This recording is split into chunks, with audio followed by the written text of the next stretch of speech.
अस्सलाम वालेकुम व्यूअर्स, कैसे हैं आप सब लोग। उम्मीद करती हूँ आप लोग खैरियत से होंगे।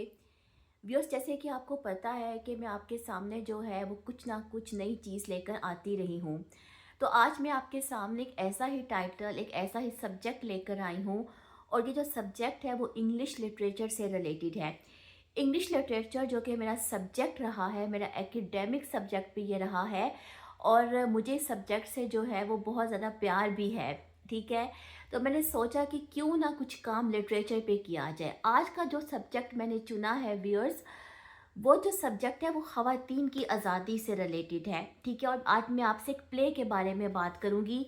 और ये प्ले है डॉल्स हाउस। ठीक है, डॉल्स हाउस ये प्ले है और इसको लिखा है हेनरिक इब्सन ने। नाज़रीन, ये जो प्ले है डॉल्स हाउस, ये लिखा गया 20वीं सदी में। 20वीं सदी में, जबकि अभी औरतों से रिलेटेड जो है वो सेल्फ रियलाइजेशन जो है वो उजागर हो रही थी। औरतों के अंदर जो है वो शऊर आ रहा था और उन्हें अपने हकूक़ के बारे में, ठीक है, या अपनी ज़ात के बारे में या अपनी एग्जिस्टेंस के बारे में पता चल रहा था। तो व्यूअर्स, इस सिलसिले में जिन इंग्लिश राइटर्स ने काम किया उनमें एक हेनरिक इब्सन का नाम भी आता है।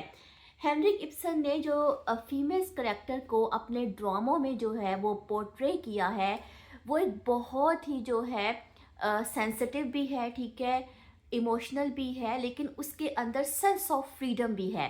तो आज मैं आपसे नोरा का करेक्टर डिस्कस करने आई हूँ। इस प्ले की जो मेन करेक्टर है वो नोरा है। नोरा जो है वो एक मैरिड औरत है और वो अपने हस्बैंड के लिए जो है बहुत कुछ करती है। मेनली जो है, चूँकि वेस्टर्न स्टाइल में लिखा गया प्ले है, तो वो उसका हस्बैंड जो होता है वो बीमार हो जाता है। वो उसके लिए ना कहीं से पैसे बोरो करती है, लेकिन उसको पैसे बोरो करने के लिए ना जो है वो फेक सिग्नेचर करने पड़ते हैं, यानी कि नकली साइन करने पड़ते हैं। और इस चीज़ को वो सीक्रेट रखती है, ठीक है, वो अपने तक रखती है, वो अपने हस्बैंड को इससे आगाह नहीं करती। मैं आपको शॉर्ट बता रही हूँ इस ड्रामे का थीम, ठीक है। तो बाद में ये होता है कि जब उसके हस्बैंड को जो है इसका पता चलता है तो उसे बहुत नाराज़ होता है। बज़ाहिर तो ये लगता है कि एक हैप्पीली मैरिज है, यानी कि एक हैप्पीली मैरिड कपल है। लेकिन व्यूअर्स, होता ये है कि जब वो ये देखती है कि उसने अपनी फैमिली के लिए इतना सेक्रीफाइस किया, उसने अपने हस्बैंड के लिए इतना कुछ किया, और उसके हस्बैंड ने उसे ज़रा से भी जो है इस चीज़ की जो है वो कोई पहचान नहीं दी, इसको रिकग्नाइज़ नहीं किया, तो वो अपना घर छोड़ के चली जाती है। व्यूअर्स, वैसे तो इसकी स्टोरी बहुत लंबी है, लेकिन मैं आपको सिर्फ और सिर्फ मुख्तसर बता रही हूँ। अब इस ड्रामे का जो एंड है वो किन वर्ड्स पे होता है। वो अपने हस्बैंड से क्या कहती है? वो कहती है गुड बाय टॉरवर्ल्ड, यानी उसके हस्बैंड का नाम होता है Torvald. Goodbye Torvald, I don't want to see the children. मैं अपने बच्चों को भी देखना नहीं चाहती।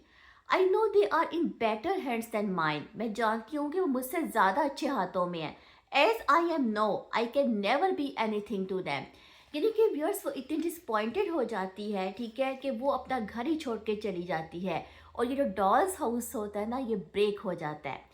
कहने का मकसद ये है व्यूअर्स कि हम जितनी भी लेडीज़ हैं, हम एक डॉल्स हाउस में रहती हैं। हम सब की सब जो हैं, हम अपनी फैमिलीज़ के लिए, अपने हस्बैंड्स के लिए, अपने घर के लिए, अपने बच्चों के लिए बहुत सेक्रीफाइस करती हैं। लेकिन किसी फीमेल की कोई ज़रा सी वीकनेस, उसका ज़रा सा कोई ट्रेजिक फला, उसकी ज़रा सी कोई कमज़ोरी, उसकी कोई ज़रा सी गलती भी जो है वो मर्द बर्दाश्त नहीं कर सकता, हस्बैंड बर्दाश्त नहीं कर सकता, चाहे उसके लिए जितना कुछ मर्ज़ी करे। और फिर वो जो है उसका जो डॉल्स हाउस होता है ना, वो शैटर हो जाता है। अब कुछ औरतें तो सारी ज़िंदगी कंप्रोमाइज़ करती चली जाती हैं, ठीक है, लेकिन कुछ तो जो हैं वो फिर अपनी सेंस ऑफ फ्रीडम को जो है वो सस्टेन करती हैं और फिर वो अपने रास्ते पे गामज़न हो जाती हैं। व्यूअर्स, हम सब जो ख़वातीन हैं वो एक डॉल्स हाउस में रह रही हैं। We are living in the dolls house. Apparently ये डॉल्स हाउस बहुत खूबसूरत है, लेकिन ये है तो फेक। तो व्यूअर्स, ये मैंने आपको जो है एक थीम बताया था इस प्ले के हवाले से, जो कि ख़वातीन की आज़ादी से रिलेटेड, उनकी सेंस ऑफ फ्रीडम से रिलेटेड, उनकी एग्जिस्टेंस से रिलेटेड लिखा गया है। शॉर्ट मैंने आपको बताया है। इंशाल्लाह मैं और भी इस तरह के टॉपिक्स आपके सामने लेकर आती रहूँगी। उम्मीद करती हूँ कि आपने मेरी इस वीडियो को भी इंजॉय किया होगा और कुछ ना कुछ तो ज़रूर सीखा होगा। अल्लाह हाफिज़।